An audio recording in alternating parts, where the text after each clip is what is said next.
planets, signs constantly changing. I want to get your opinion on this whole Pluto debate. The Pluto debate. Well, the Pluto debate. I mean, we all grew up thinking Pluto was a planet, and I don't understand the big deal.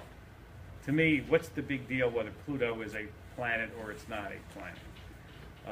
It belongs to a kind of icy body that there are a lot of them out there, and if you call it a planet or you don't call it a planet, so what?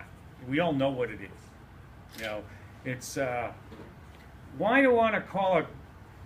If I have a jelly donut, is it a crawler?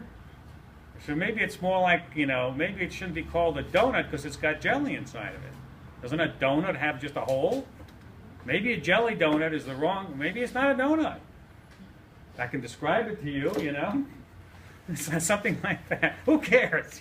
That's my own personal take on that. But scientists like to be very precise. I think when Neil Tyson was talking about why he took it out of the planetarium, he said it's very much because you can't describe a planet. Doesn't tell you anything about what it is when you describe it, because then you have to go about and describe all the things that make it what it is, and by then the word planet has no meaning to it anymore.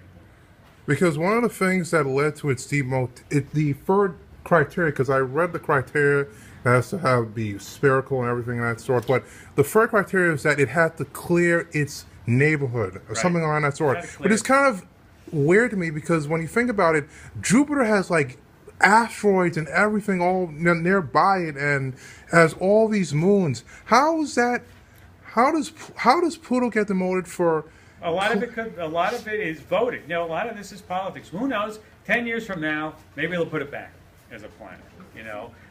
You understand the decision-making process, how these things happen, and you understand that they're just done by committee sometimes. Wrestling out of the Olympics, wrestling back in the Olympics. So okay. What do scientists